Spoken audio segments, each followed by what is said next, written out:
Monday morning, 8:47, 14th floor, Apex Dynamics headquarters, Chicago. Eleanor Harmon walked into the Technology Operations Center and saw a man asleep at his desk, not in a break room, not during an authorized rest period, but slumped over his keyboard in the center of the room. Screens still glowing around him, a cold cup of coffee sitting untouched at his elbow. She did not ask what had happened. She did not ask who he was or how long he had been there. As the newly appointed CEO of one of the most powerful technology companies in the Midwest, she had been in the role for exactly 72 hours, and she had already decided that the first thing any leader must establish is a standard. She made her decision in fewer than 30 seconds. She had no way of knowing it would become the most expensive decision of her career. What actually happened in the hours before that moment? And why would one man's sleep become the thing that brought down a billion-dollar empire? Apex Dynamics was not the kind of company that appeared in consumer advertisements or plastered its name across sports arenas. It operated from a glass and steel tower in the heart of Chicago's technology corridor, housing 12,000 employees across 6 divisions, and for nearly a decade it had built its reputation on a single principle: infrastructure that other industries depended on to function. Its code ran inside hospital networks, financial clearing systems, logistics platforms, and transportation grids across 31 states. The work was rarely visible to the outside world, but that invisibility was the point. Systems that everyone relied on and no one thought about, until they stopped working. The engineers who understood that distinction were the ones who stayed, and the ones who stayed longest were, almost without exception, the ones who had built something they could not easily replicate elsewhere. The event that the company had staked its next decade on was called Project Meridian, an integrated platform combining autonomous vehicle coordination technology with a commercial, augmented reality interface, jointly valued at $7 billion at the time of its projected launch. Partners from 3 continents had signed letters of intent. Federal regulators had completed an early-stage review. The financial press had described it, without much exaggeration, as the most significant product release in Apex's history. 3 years of engineering work, hundreds of millions in development capital, and one specific week in early spring when everything was supposed to come together in a live, global demonstration. The mood inside the building in the days leading up to that week was something between excitement and controlled panic, the particular atmosphere that forms when a very large number of people are simultaneously aware that there is no margin for error and that the margin for error has already been spent. Sebastian Cole was not someone you would notice in a company of 12,000. He held no management title. He did not attend executive strategy sessions or present to the board of directors. He occupied a workstation on the 14th floor that was, by most visible measures, indistinguishable from the 37 others arranged around it, the same dual monitors, the same ergonomic chair, the same institutional gray carpet underfoot. What was different was what lived inside his machines over 4 years. Sebastian had designed the core architecture of the systems that made Project Meridian possible, writing code and building frameworks that the rest of the engineering department had come to treat less as software and more as terrain, something to navigate around and work within, not something to question. No single document fully described how everything connected. No team meeting had ever begun with Sebastian walking colleagues through the system from end to end, because the system had never given anyone a reason to ask. It ran, and that was enough until it wasn't. Caleb Marsh had worked alongside Sebastian for 2 of those 4 years and understood better than most how to interpret the specific texture of Sebastian's silences. He once described his colleague to a new hire as the kind of engineer who would rather fix the problem than spend time explaining that the problem exists. He meant it as a compliment. He would think about that description often in the months that followed. Lucas Avery led the cybersecurity division at Apex with the particular temperament of someone who had spent 12 years preparing for a crisis that most of the people around him refused to take seriously. He kept meticulous logs. He ran stress simulations during off hours. In the previous 18 months, he had written 3 separate internal memos detailing a vulnerability pattern in a system update. Memos that had been read, acknowledged, and filed without action. He was not surprised by what happened on Sunday night. He was only surprised by how severe it became before it was stopped. Eleanor Harmon had arrived at Apex Dynamics under circumstances that made her position harder in ways that were difficult to explain without sounding like an excuse. Her father, Joseph Harmon, had served as chairman and acting CEO for 11 years before a cardiac episode forced him to step back from daily operations without warning. Eleanor was 32. She held an MBA from Wharton, a background in financial strategy, and the kind of composed self-assurance that develops in people who have spent their careers being underestimated. She also had no experience running a technology company. The internal discussion about her appointment moved through the building quickly in the days after. The announcement, not malicious, but honest, the way engineers tend to assess an unknown variable entering a known system. Eleanor was aware of that discussion. She had expected it. And the awareness of it shaped every decision she made from the moment she sat down at her father's desk. The security camera on the 14th floor recorded Sebastian still at his workstation at 11 o'clock on Sunday night, at the exact hour Eleanor was signing her formal appointment documents on the 22nd floor above him. 11:18 Sunday evening. The first alert arrived on Lucas's secondary monitor, a pattern recognition flag buried in the network traffic logs that most automated systems would have dismissed as noise. Lucas did not dismiss it. He pulled the full log sequence, ran a comparison against known attack signatures, and felt the specific kind of stillness that settles over a person when something they have been warning about for a long time finally arrives. The flag was not a false positive. Someone was probing the outer edge of the Meridian data infrastructure, and the probe was sophisticated enough that it had already bypassed 2 of the system's 4 outer monitoring layers before triggering a single alert. The approach was patient, deliberate, and clearly familiar with how the architecture was organized, which meant whoever had designed the attack had done research. Lucas called Sebastian at 11:29. Not because the incident response protocol listed Sebastian's name at the top of an emergency contact sheet. He called Sebastian because 12 years in cybersecurity had taught him the difference between problems a team could solve and problems that required a specific person, and what was appearing on his screens was unmistakably the second kind. Sebastian answered after 2 rings. Lucas gave him a single sentence of context. Sebastian said he would be there in 15 minutes. He arrived in 11. He looked at the primary display for approximately 45 seconds without speaking. Then he sat down at an open terminal, typed a sequence of commands Lucas did not recognize, and said in a tone of complete evenness, "This is a layered chain attack. They used the vulnerability from the March update. I flagged this 8 weeks ago." He did not say it with satisfaction or resentment. He said it the way a surgeon names a complication they predicted, not to claim credit, but because naming it accurately was the first step towards stopping it. The room around him was quiet except for the low hum of cooling fans and the occasional clatter of a keyboard from the security team members already on site. What followed was not dramatic in any cinematic sense. There was no single moment of triumph, no sudden reversal. It was methodical, sustained, and exhausting work, the kind that looks, from the outside, like a person sitting motionless in front of a monitor for hours, barely speaking, barely moving, while the weight of what he is doing remains entirely invisible to any observer who does not know what they are watching. The attack was targeting the data infrastructure connected to 4.3 million beta test users enrolled in the Meridian platform. 3 of the system's firewall layers had been breached before Sebastian arrived.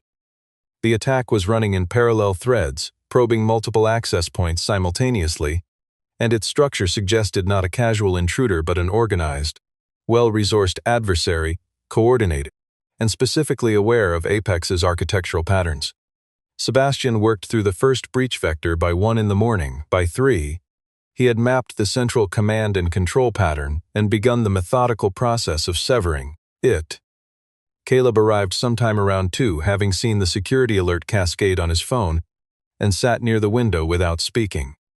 He understood enough to know that interrupting would cost time, and time was the only resource Sebastian did not have to spare. Lucas managed the external response and documentation on adjacent terminals, coordinating with off-site team members, updating internal logs, and drafting preliminary stakeholder notifications that he hoped would never need to be sent. Neither man asked Sebastian to explain what he was doing. They watched the system logs scrolling on their screens and understood that the numbers moving in the right direction meant things were, for the moment, still under control. At 5 in the morning, a second attack wave came through a vector that had not appeared in the initial probe, an access pathway the attacker had clearly held in reserve, deploying it only after the first approach was neutralized. Sebastian caught it within 4 minutes. He had in fact anticipated it, writing a specific response protocol into the code at 2:47, nearly 2.25 hours before the second wave appeared, because the structure of the first wave had told him it was coming.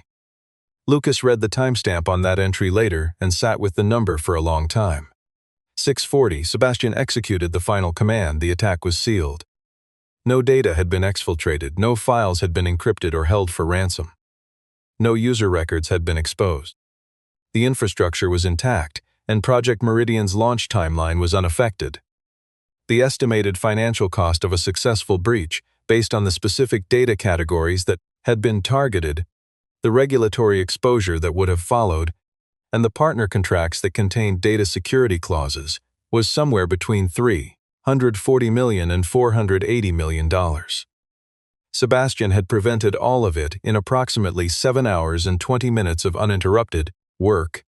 He leaned back in the chair, his eyes closed. His hands rested near the keyboard for a moment and then went still. He did not say anything. There was nothing left to say.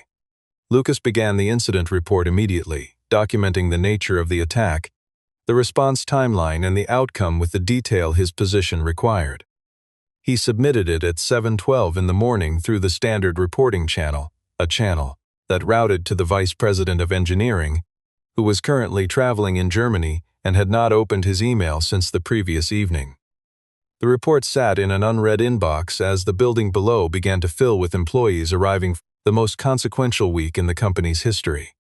Eleanor had been at her desk since 6:30.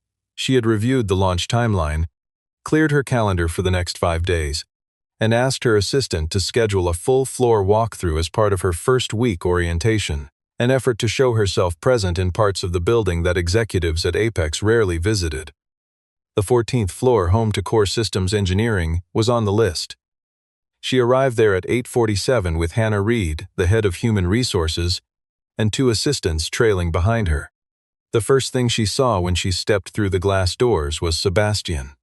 He was slumped forward over his keyboard at a workstation near the center of the room, head resting on his forearms surrounded by glowing monitors. The posture was unmistakable. The room around him was in the careful, particular silence that forms when a group of people are all simultaneously pretending not to be watching something. Eleanor stopped walking. She looked at the sleeping figure, then at the monitors, then at the engineers seated nearby, all of whom had found something extremely important to study on their own screens. She did not raise her voice. She turned to the nearest person standing within arm's reach and asked, with controlled precision, "Who is that? And how long has he been like that?" The engineer she addressed, a junior member of the systems team who had arrived 20 minutes earlier and knew only fragments of the previous night, his name is Sebastian Cole, said something unclear about overnight work, and immediately looked to Caleb for help. Eleanor did not redirect her attention to Caleb. She was already moving.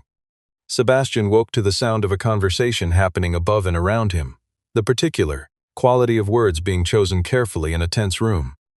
He lifted his head. His eyes were dark-rimmed and slow to focus. His hair had pressed itself into an asymmetric shape against the side of his arm. He looked at the woman in the gray suit standing 3 feet away, noted the 2 people slightly behind her with the posture of people who take notes for a living, and understood the situation in approximately the time it took him to sit fully upright. He did not apologize. He did not begin explaining immediately. He said, in a voice that was calm and slightly rough from hours without water, "I was working through the night. If you need context, Lucas Avery can walk you through the incident report." Eleanor's expression did not change. She looked at Hannah. Hannah checked her phone, the standard dashboard, the top-line system status, and found no flagged events. The incident report, still unread in the vice president's inbox, did not surface. "System logs show no critical events overnight," Hannah said. Eleanor looked back at Sebastian. "Then it appears there was no emergency requiring you to sleep at your desk during working hours," she said. Sebastian held her gaze for a moment. "The report exists," he said. "You should read it before drawing conclusions." Eleanor's posture did not shift. "I appreciate the suggestion," she said. "Please come with me." The room the conversation moved to was a small, glass-walled conference space off the main floor, visible to the entire 14th floor, though the audio did not carry through the partition. Hannah and one assistant came in. The others waited outside. Eleanor stood. Sebastian sat because sitting was the only thing his body was currently willing to negotiate on. She laid out her position with the methodical clarity of someone who had rehearsed being clear when other people expected her to be uncertain. The company was entering the highest stakes week it had faced in its history. The standard for professional conduct during that period was absolute. No individual, regardless of seniority or tenure, was exempt from the baseline expectation of presence and accountability during work hours. She was not interested in the circumstances of the previous night, she said, because the visible outcome, a senior engineer asleep at his workstation on a Monday morning, was itself the issue. Sebastian asked quietly whether she had read the security incident report filed at 7:12 that morning. Eleanor looked at Hannah. Hannah checked again, this time more carefully, and found the email from Lucas in the vice president's unread queue. She opened it. "Read the subject line, Security Incident Report Resolved." She looked up and gave a small shake of her head that communicated, without words, "Resolved." "No action needed." Eleanor turned back to Sebastian. "The incident was resolved," she said. "Which means the system is stable." She paused. "You did not need to remain here." Sebastian looked at her for a long moment. The expression on his face was not anger. It was closer to the look of someone watching a slow and preventable mistake unfold from the wrong side of a glass wall. He said, "You are making this decision without knowing what you are about to lose." Eleanor's response was quiet and final. "I know enough." Hannah placed the termination document on the table. It had been prepared during the 3 minutes Eleanor spent framing her reasoning. Quickly, efficiently, as HR directors at large companies learn to operate in situations where leadership has already made up its mind. Sebastian looked at the paper. He read it. He signed where indicated. He stood, collected the lightweight canvas bag from the back of the chair, and lifted his jacket from the hook beside the door. He did not look at the people still watching through the glass. He did not look at Caleb, who was standing near the window with his arms crossed and an expression that had stopped trying to be neutral. Sebastian walked to the elevator, pressed the button, and waited. The doors opened. He stepped in. On the lobby level, the events team was stringing a promotional banner across the atrium ceiling, silver lettering on a dark background, the Meridian logo, the launch date. Sebastian walked beneath it without slowing and pushed through the revolving door into the March air. By 9:23, he was gone. Logan Pierce had been trying to hire Sebastian Cole for 2 years. He had made 2 formal offers, both of which Sebastian had declined without hostility. He simply had not been ready to leave. And Logan, who understood the difference between an engineer who wanted more money and one who needed a different kind of space to work in, had been patient. He heard about the termination through a contact at Apex within hours of it happening. He did not call immediately. He waited until the following afternoon, then sent a text that said only, "Coffee tomorrow if you're free." Sebastian replied 10 o'clock. They met at a small place on the west side of the city, not the kind of restaurant where business deals are announced, but the kind where conversations can last as long as they need to. Logan put a single sheet of paper on the table about 20 minutes into the conversation. It was not a contract. It was an outline, full architectural authority over Novatech's core systems, no committee approval required for technical decisions, no mandatory attendance at any meeting not directly related to the work. "I don't need you to manage anyone," Logan said. "I need you to build something." Sebastian read the page. He folded it once and put it in his jacket pocket. He said he would think about it. He called Logan 48 hours later and said yes. He began at Novatech on a Wednesday. He did not announce his arrival. He walked in, found the workstation that had been prepared for him, sat down, and spent the first 4 hours reading every piece of documentation the current systems team had produced.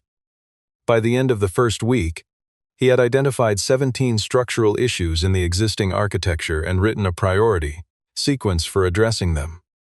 By the end of the second week, he had begun recruiting not from job boards, but from the specific corners of the engineering world where people who think differently tend to congregate.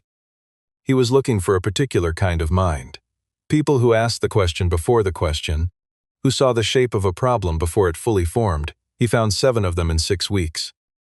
Together, they were small enough to move fast and precise enough not to break things in the process. For the first time in 4 years, Sebastian was building without an invisible ceiling. Meanwhile, the absence he had left behind at Apex Dynamics did not announce itself all at once. It arrived the way structural failures tend to, not in a single collapse but in a sequence of small signs that, taken individually, could each be explained away. The first visible signal came 6 days after Sebastian's departure. Caleb Marsh submitted his resignation. He gave 2 weeks' notice and offered Hannah a reason that was technically accurate.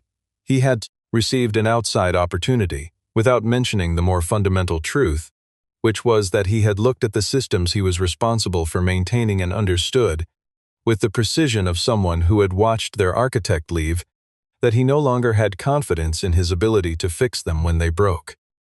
2 other engineers from the 14th floor followed within the next 9 days. Then a 4th, then a 5th. Each resignation was processed with the standard language of attrition, and each was reported to Eleanor as a manageable staffing adjustment in a period of natural turnover. The technical problems were subtler at first but more consequential. The systems Sebastian had built were layered with internal logic that existed, in many cases, only in his understanding, not because he had been secretive, but because the problems those layers addressed had been discovered iteratively, solved in the moment, and never translated into documentation that could outlast his presence. When the new engineering team hired to backfill the 14th floor encountered these layers, they approached them the way any experienced engineer approaches unfamiliar code, with reasonable caution and established methodology. The methods worked cleanly on code that had been written with documentation in mind. They produced unpredictable results on code that had been written by a person who was always solving the next problem while appearing to solve the current one. Each patch generated new fault lines. Each correction introduced new variables. The system remained functional, technically, by every standard test, but it was becoming less stable in ways that the standard tests were not designed to catch, because the tests had been written to assess the system's visible behavior, not the invisible load-bearing relationships between its components. One junior engineer, working late one evening on the integration layer between the autonomous coordination engine and the augmented reality renderer, came across a section of code she could not interpret. She spent an hour annotating it and then flagged it to her team lead with a note that read, "Unknown dependency pattern, possibly legacy. Do not modify without deeper review." The flag was added to the backlog. In the 3 weeks before the launch, the backlog was not reviewed. Eleanor received weekly updates that described a project slightly behind schedule due to integration challenges. She responded to each update the way her training had prepared her. Additional resources, tightened deadlines, daily status calls. She did not know what she did not know. In one late afternoon meeting with her senior team, someone asked whether it would be worth reaching out to Sebastian Cole, framed carefully, professionally, as a resource consultation rather than a reconsideration of his departure. Eleanor was quiet for a moment. She looked through the window at the city below and said, "We don't need to go that far." No one asked again. The day of the global launch arrived on a Tuesday in April. The venue was a converted event space in Chicago's South Loop, arranged with the precise attention to detail that very large technology events require. Lighting calibrated for broadcast, the seating arranged for the cameras, the demo equipment configured and tested and configured again. More than 200 journalists had confirmed attendance. 43 partner organizations had sent delegations. Investors from 6 countries were watching the live stream from offices across 3 time zones. Eleanor had spent the previous 6 weeks in the kind of preparation that eliminates the possibility of relaxation. Every presentation element reviewed, every contingency addressed, every sentence of her keynote refined until it said exactly what she meant in exactly the order she wanted it heard. She walked on stage at 10:12 to sustained applause. She was composed, precise, and visibly ready. The first 15 minutes of the presentation were flawless. The financial case for Meridian was compelling. The partnership announcements drew genuine response from the room. And then the product demonstration began. The autonomous coordination sequence launched cleanly. The first 90 seconds played exactly as scripted, the vehicle platform responding to directional inputs, the augmented reality overlay rendering the environmental data in real time, the entire system performing with the smooth authority of something that had been built carefully and tested thoroughly. And then at the 93-second mark the display froze. The back-of-house technical team saw it happen simultaneously on 4 monitors. The system had encountered a fault in the integration layer between the vehicle coordination engine and the AR rendering pipeline, a fault that had been invisible in all prior testing because it only manifested under the specific combination of load conditions that a live global broadcast created. The fault itself had been introduced 6 weeks earlier by a patch that had corrected one problem while silently weakening a dependency connection that Sebastian had built to handle precisely this kind of peak load scenario. The patch had passed every test. The dependency connection it weakened had not been in any test specification, because no test specification had ever included it, because no test specification had ever been written with Sebastian's full architectural knowledge. The back-of-house team attempted a restart. The system returned an error sequence that no one in the room recognized. A second restart attempt produced a different error. A third attempt produced a cascade that began propagating through adjacent system components. By the time the team lead made the decision to isolate and halt rather than continue attempting recovery, 14 minutes had elapsed since the freeze.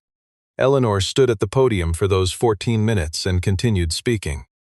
She transitioned to discussion of future roadmap, referenced partner capabilities, acknowledged the technical interruption with the kind of smooth composure that looks, from a camera angle, like confidence. The people in the room knew better. The screens behind her remained dark. At 10:41, the event was officially suspended pending a technical resolution with no announced time frame. By 11 o'clock, the first wire service had published a breaking news item. By 11:17, the company's stock had dropped 11%. By 11:45, the first partner organization had issued a statement announcing a temporary suspension of its Meridian commitment pending further assessment. At 1 in the afternoon, the Securities and Exchange Commission requested a formal explanation of the disruption's cause and scope. At 3, the board of directors convened an emergency session that Eleanor attended via secure video link from a back room in the event venue, still in the white jacket she had worn on stage. In that room before the board call began, she was alone for 6 minutes. She sat at a small table with her phone face down and looked at the wall. 47 missed calls had accumulated on the screen she had chosen not to look at. One text notification was visible from her father. The message read, "Eleanor, call me now." The independent audit commissioned by the board took 11 days.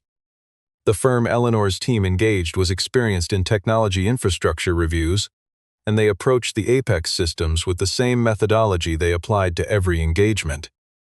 Tracing the chain of events backward from the failure point, identifying each intervention, and documenting its effect on system behavior. The chain led step by step to a series of patches applied over a 6-week period. Each patch had been applied by qualified engineers using sound methodology.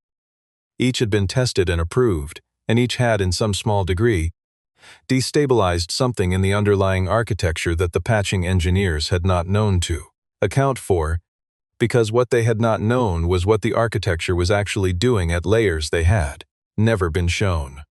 The audit team identified the origin point of the instability. The first patch applied after the departure of the system's primary architect. The date was on the report. The name above it was also on the report. The board read both. The final summary page of the audit included a data table that no one in the room commented on, immediately after it was distributed. It listed 4 numbers in 2 columns. The estimated financial exposure of the cyber attack that had been prevented, between $340 million and $480 million, alongside the confirmed financial damage of the launch failure, which had erased more than $1.1 billion in market capitalization in the first week alone, with ongoing partner contract renegotiations projected to add further costs in the months ahead. Below the table, in a single sentence written with the precise caution of people who had learned to be exact about things that were not their decision to judge. The auditors had noted. Both figures traced directly to events involving the same individual on the same date. Lucas Avery was called into a formal interview on the fourth day of the audit. For the first time since the Sunday night attack, the incident report he had filed at 7:12 in the morning was read aloud in full, not just the subject line, not just the status field, but every paragraph, including the section detailing the attack's scope, the data at risk, and the estimated cost of a successful breach. The room was quiet for nearly a minute after the reading concluded. One board member asked Lucas how long Sebastian had worked without stopping. Lucas checked his log and answered, 38.5 hours, beginning with his shift the previous day and ending when the attack was sealed. Eleanor requested a private viewing of the security camera footage from the 14th floor for the window between 11 at night and 7 in the morning on the night of the attack. She sat in a small room with a monitor and watched it alone. She watched Sebastian arrive. She watched him work. She watched the timestamps on the system logs scrolling in the corner of the secondary display. 1:47, 2:15, 3:03, 4:28, and she understood, watching the numbers change, that each timestamp represented a specific problem encountered and solved, a specific disaster that did not happen. She watched him execute the final command. She watched his hands go still. She watched him close his eyes. And then she watched herself walk into the room 2 hours later and make a decision in 30 seconds. She paused the footage, she rewound it, she watched it again. At the end of the board's formal review session, one director asked the technical lead whether it was possible to reconstruct the system's core architecture without Sebastian. The engineer who answered took a long pause before speaking, then he said, "Technically, yes. With approximately 18 months of development time, $200 million in engineering resources, and a clear understanding of what we are trying to reproduce." He paused again. That last part is the hardest part. Eleanor drove to Novatech on a Thursday morning in early May. She told no one in advance. She brought no assistant, no legal counsel, no prepared document package. She wore a coat she had bought years before the Apex appointment, a dark wool one that did not read as executive, and she arrived at the Novatech lobby at 9:50 and told the receptionist she was there to see Sebastian Cole. She did not give her company name. She gave her first and last name and said she did not have an appointment. She sat in the lobby for 40 minutes. Sebastian appeared in the hallway that connected the lobby to the interior offices, carrying a laptop under one arm. He stopped when he saw her. He stood very still for a moment, the way a person stands when they are deciding something, and then he nodded once, slowly, and gestured toward a meeting room off the main corridor. The room had a round table with 4 chairs. Eleanor sat in one.